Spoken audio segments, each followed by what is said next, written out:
trading, and so forth. However, when you look at the market itself, when you look at, say, a market like the New York Stock Exchange, you don't have there free and open competition. You have large buyers and large dealers there. Corporations buying massive amounts of stocks, foundations, all kinds of institutions, mutual funds. And these kind of institutions, these are big dealers, and their movement in the market determines its shape and form, determines its nature. So the largest dealers, the largest sellers, and the largest buyers manipulate or change the market in accordance with their behavior.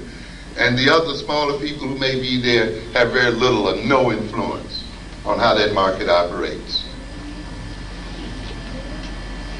And when we look then at the largest buyers and the largest sellers, we see that essentially markets influenced and controlled by white men, by what I call white brotherhood collective. And these men and this brotherhood collective has deliberately seen to it that black men, black people are essentially excluded from that market. And access to that market to a great extent determines whether you will succeed or fail economically. And those who control that market ultimately shape the minds and consciousness of the nation.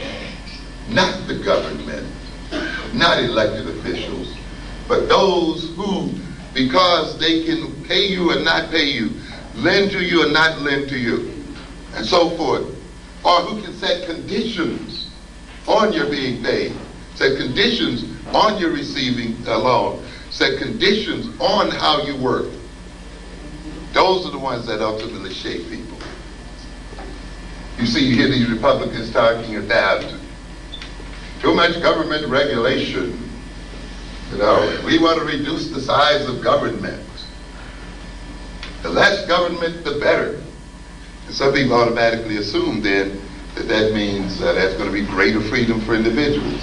Yeah, they like to run their game. But what did they used to say? Nature abhors a vacuum. So to the degree that government retreats from power, some other institution is going to fill it in. It's not going to be open. Individuals are not going to be left free. And who will fill in then the gap for government? But the corporations and the owners of capital, who want to be free to do with people what they will and not be restrained one way or the other. And essentially, they have that kind of freedom already. Despite the fact that they may be achieving enormous profits, it's at that very point when they decide to lay off 10,000 workers, 20,000 workers. Not because the company is in recession, not because the company is approaching bankruptcy, not because of those kind of things, but because they just want to make more money. That's all. And they feel free then to destroy the lives of 40 and 50,000 people at a fell swoop. And the government sits back, the government that you elect sits back and lets them do it. And they call that the free market. Understand?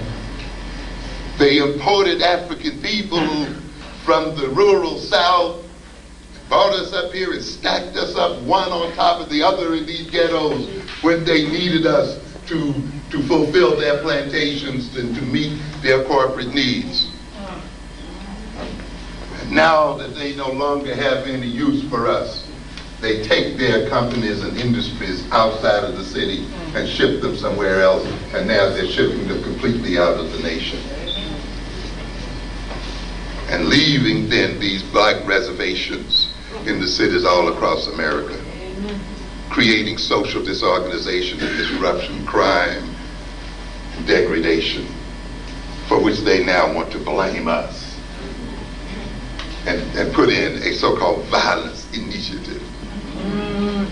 It is not they who should engage in a violence initiative. It is us who should engage in a violence initiative. Because the violence that's being perpetrated is being perpetrated by those who run this society.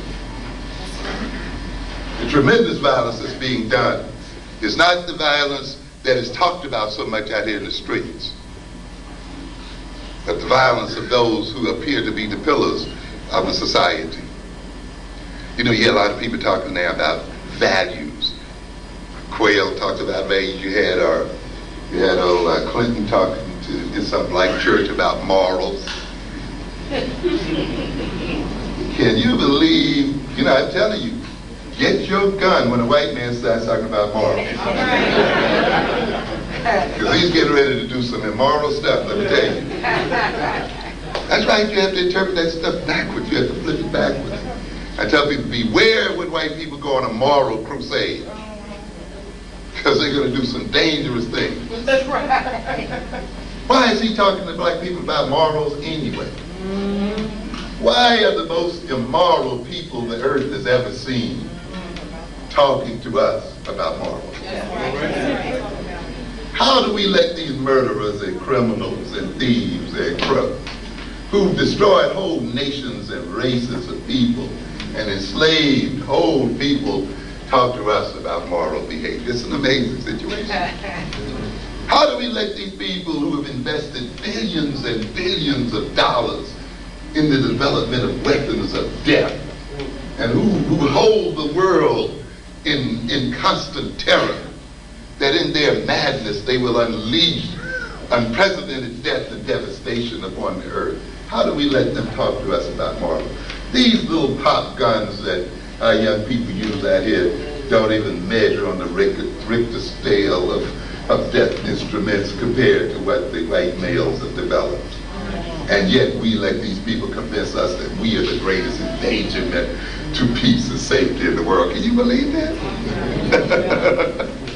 But we do. Here is this man who sits on top of the greatest death-making arsenal in the world and is going to come and talk to black people about crime in the streets. And we sit there and listen to that stuff.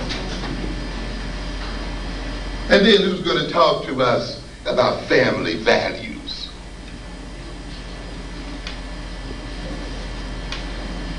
It amazes me, because we even hear some of our own people talking about that too. We got to have values. And their values are important, but it's kind of the way it comes across, But you never hear them say, well, what kind of values do we have? How do black values differ so much from the other people's values? You would think that black mothers and fathers are sitting there training their children to be criminals. That seems to be what's implied there.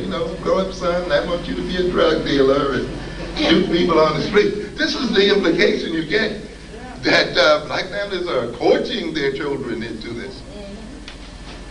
In fact, to be a bit facetious, I ask, how do these values differ? How do the values of the black-on-black criminal really differ from the average, normal, law-abiding white man? You mean white people don't want BMWs? They don't want Lexus? They don't want all of these machines and things the way black people want them? They don't value these things? You mean white people don't value sex? White people don't value, having children? Why is it that our value for sex, our value for love, our value for cars, our valuing of good housing, our valuing of good food, how is that so fundamentally different from the values that they're talking about? What values is he talking about that we don't have, or that we have that they don't have? You know what values that he really talked about, which is the reason why you never hear them mentioned?